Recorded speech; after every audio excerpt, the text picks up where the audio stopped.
to make sure.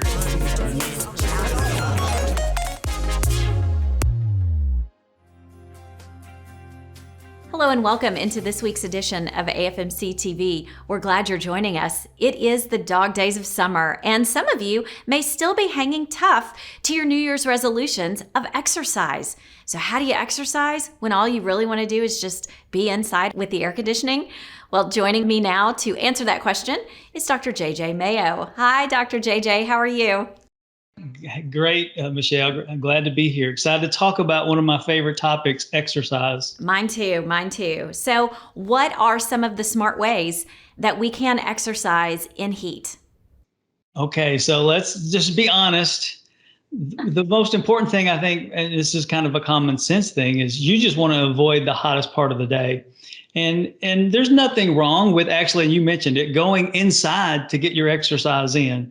Because, it can really be dangerous if you're out there during the hottest part of the day, especially when that heat index gets up to, 100 plus as it is right now. So, if you are going to continue your exercise or begin exercise, definitely want to do it early in the morning or late in the evening. That's the best choice. Like this morning, I got up with my wife and we got a 6-mile run in, but we did it early in the morning. And another smart thing to talk about is if you are going to exercise, maybe you're walking or biking, is plan your route so that you have some water stops. We ran by our local park, and so we were able to get a couple of drinks there. And if we're really going longer than, say, an hour, we'll take some fluid with us because that's one of the biggest things is in the heat, obviously, is to stay hydrated.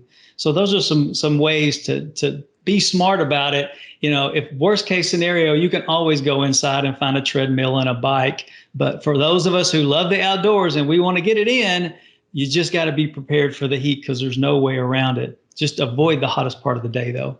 So when we are outside exercising, what are some clothing options? Because we do have to wear clothes regardless of how early and or how dark it is when we are outside exercising. What's a good rule of thumb for clothing? Yeah, I should have mentioned that as one of the smart ways to exercise. You always want to think about your clothing, and it starts with everything from top to bottom. If you want to avoid that sun, you can wear a hat. If you want, and the sunglasses to avoid the bright rays of the sun. The shirts that you want to wear and the shorts, or it should be technical. They have material now that's moisture wicking. And so what it does is it wicks that moisture to the surface of your material, and it's able to evaporate easier. So you definitely want to do that. You'd want to stay away from cotton at all costs. That's one of the common things I hear, especially with people. They go, "Oh, I got a blister." I'm like, "Oh, what kind of socks are you wearing?" And they're wearing cotton socks. And that just doesn't work. There's some really great, any local running store you can go to and get some really great exercise gear that'll wick away that moisture. You'll forget the blisters and you keep yourself cooler as well. It makes all the difference. You touched on it just a few minutes ago about if you're going to be exercising for about an hour or a little longer to make sure that there's water or electrolytes available. What do you need to do the night before? And then what do you need to make sure you have in your car for immediately after, as far as rehydrating and replenishing? Yeah. So, just some things, because what you want to do, one of the first things I would say, if you're asking me, what do you want to do the day before? Check the forecast. Check the forecast to see what the temperature is going to be, because that really determines what kind of clothes you might wear. And then if you are going over that hour, then yeah, you definitely want to take some fluid with you. But checking the weather would be one of the first things to see, okay, when's it really going to start to heat up during the day? And maybe you can get away with exercising a little later than you normally would if the weather's going to be cooler. But, right now it's kind of hard to find a cool day for sure. And when you're out exercising, we want to make sure that, are we strictly doing water? Are we doing Gatorade? Are we doing water with some type of electrolyte tablet, or just good old-fashioned salt in our water at this time of year? Yeah. So, the night before, you don't necessarily have to just overdo your fluid consumption if you know you're going to get up and exercise early the next day, but you do want to think about it. And then before you go out to your workout, then you want to, have a couple of cups of water. If you're going longer, then yeah, you could start to add in that sports drink and then take the sports drink with you on that workout. But that's the biggest thing is in the heat is to stay hydrated. The calories are pretty much the same that you would consume before any other workout. But the hydration, you definitely want to stay on top of that because just as an example, a week ago, I went out and ran and did like a 6-mile run, and I lost a kilogram of weight. I lost 2.2 pounds in an hour run. So it can definitely catch up with you. And what can we do post-exercise to just ensure that we are replenishing properly? Yeah, usually what you say is for every pound you lose, you're going to take in about 2 to 3 cups of fluid. So if you weigh yourself before and you weigh yourself after and you lost 2 pounds during that exercise session, then you would go and you would drink 4 to 6 glasses of water. You don't have to do it all at once, but in the next several hours. And then if you want to go ahead and just have a regular meal, most of the time our meals have salt and electrolytes in them. And so that's not usually a big thing unless you're really going really long. Okay, then you definitely want to get some immediately after. Sure. And then my last question would be, what do we do if we are out exercising, whether we are bike riding, running, walking, even if we've got a home gym maybe set up in our garage even, and we get into trouble? We start feeling dizzy. We find, particularly if we're away from home, it's a little bit of a struggle and we start kind of panicking, thinking, how am I going to get back home? What are some things we need to keep in mind if we find ourselves in trouble? Yeah, safety is always an issue when you're exercising, especially out in the heat. One of the things we always do, and I know this is for a bike ride. Like when we go for a bike ride, we'll call somebody and say, hey, look, we're going out for a bike ride. We'll let you know when we get back. So that's one of the things. I always, like on some of the exercise sessions, like the bike ride, we would take a phone with us so people can track us. We have this app where family can track us so they know exactly where we are. And having that phone is helpful. A lot of times, like on a run, most people won't take a phone, but walking they might, and some other activities. So just, again, alerting people to let them know that, hey, if I'm not back in a couple of hours, you need to be thinking about me. But then also, when you're talking about safety, it's just about being aware. And so if you start to get lightheaded, you start to feel nauseous, you just need to slow down. A lot of times in the heat, really all you need to do is just slow down, take it a little easy. Maybe you need to sit down for a little bit, find a shade tree, because we all know that when you get under that in the shade, it's like 10 degrees cooler than it is out in the heat of the sun. So those are some things I would say is to alert people where you're going to be. And then if you do start feeling bad, even at home, just slow down.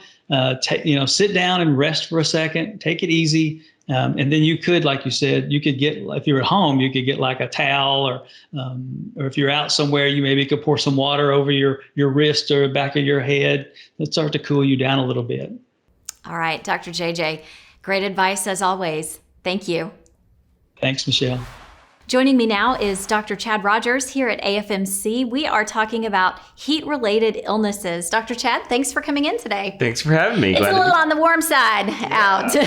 This is been a scorcher, as they say, of the summer. They say, that's right. So it's important that we talk about heat-related illnesses. And really, it doesn't matter if you are outside exercising or if you're outside pulling weeds. You gotta know some of those signs and symptoms when it comes to heat stroke, heat exhaustion, and when you've got to seek help. So maybe let's first just kind of level set and talk about heat stroke. What is that? What does that mean? Are you actually having a stroke? Well, you're having something very similar to a stroke, and like the traditional sense of a stroke. So you're having some, things that are happening to your brain, which is what people commonly think is stroke. You're not having a bleed, but your brain is not functioning like it normally is because it's overheated and it doesn't have enough fluids to kind of keep it running. Almost like you would need fluid in your car to kind of keep it cool, to keep it running. Sure. So it's kind of gone into overdrive, and it's beginning to lose its natural mechanisms that it uses to cool the body, to keep the brain cool. The brain is actually pretty selfish in that regards, because in order to function well, it has to be at a certain temperature. And that's why you see, people when they get really high temperatures, they kind of get disoriented sometimes they're confused because the brain is not functioning well. So a similar kind of event happens when you have heat stroke, and it's probably the most severe of the heat-related illnesses. Okay. What about heat exhaustion? What is that? Yeah, so heat exhaustion is sort of sometimes one of the steps towards having heat stroke. So it's sort of probably the earliest symptom is just dehydration, or people sometimes have thirst, but by then you're kind of a little too late in the game when you're already thirsty. So your body has all these natural mechanisms to cool, and so they're kind of getting worn out. They're kind of getting exhausted. And so the one that we most commonly talk about is sweating. So you produce sweat in order to cool the body through evaporation. So your body's been either doing this over a very intense amount of time when it's been very hot, or it could be cumulative. So if you're working several days in the heat, so you're working 4 or 5 days, or if you're out playing golf 4 or 5 days in a row, or if you're working in a really warm factory that doesn't have good air conditioning, you may have a cumulative loss of water that you're not replacing. And so your body begins to tell you, I'm not functioning well. So your belly starts to cramp. People often complain about headache, which again is your brain telling you that I'm not functioning well. And sometimes people will complain about muscle aches, especially in the legs and the arms.